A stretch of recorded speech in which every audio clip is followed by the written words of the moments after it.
Bonjour, je suis Dr Sébastien Bergeron, je suis pédiatre spécialisé en médecine d'adolescence et aujourd'hui, je suis là pour répondre à vos questions. Une question de pleine d'actualité, est-ce normal que mon ado vive du stress? En effet, le stress est fréquent et normal à l'adolescence et il représente la réaction appropriée de notre corps lorsqu'il est confronté à un danger ou une menace. Différentes situations peuvent causer du stress à l'adolescence, que ce soit les examens scolaires, les conflits à la maison, à l'école, l'intimidation, la pandémie, etc. Il faut différencier le stress de l'anxiété qui correspond plutôt à une réaction exagérée et persistante de stress, malgré l'absence de menace, et qui finit par affecter le fonctionnement de la personne. Maintenant, la question à 1 million de dollars, qu'est-ce que je peux faire en tant que parent pour aider mon ado qui vit du stress? Donc, la première chose à faire, c'est d'ouvrir le dialogue avec votre adolescent et de vous informer régulièrement sur ce qu'il vit. Aidez-le à reconnaître les manifestations de son stress, mais aussi les situations qu'il en génère. Encouragez-le à adopter de saines habitudes de vie. Aidez-le aussi à trouver et à pratiquer des stratégies pour gérer son stress, notamment les exercices de respiration ou de distraction. Rappelez-lui votre disponibilité à parler s'il en ressent le besoin.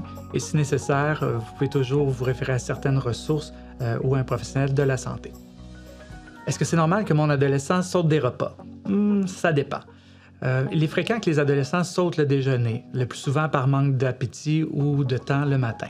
Bien que pas idéal, ce n'est pas un comportement inquiétant la plupart du temps. Toutefois, sauter des repas de façon régulière peut être un signe de troubles alimentaires. La fréquence des troubles alimentaires à l'adolescence est plus importante, alors que le jeune voit son corps changer, vit différents stresseurs, veut plaire à ses pairs et qu'il est bombardé de messages et d'images qui véhiculent un standard de beauté. Maintenant, qu'est-ce que je peux faire pour aider mon adolescent? C'est important d'abord d'ouvrir le dialogue avec votre ado et de chercher à savoir comment lui se perçoit. Apprenez-lui à remettre en question ce qu'il voit sur les réseaux sociaux.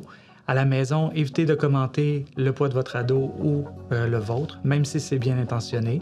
Débarrassez-vous du pèse-personne dans la mesure du possible.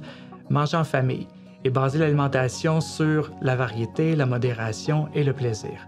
Enfin, si vous notez chez votre jeune une obsession pour la minceur, une perte de poids, un recours au régime, une augmentation importante de l'activité physique ou des vomissements, c'est important de consulter un professionnel de la santé. Voici quelques ressources auxquelles vous référez si vous ou votre adolescent nécessitez de l'aide.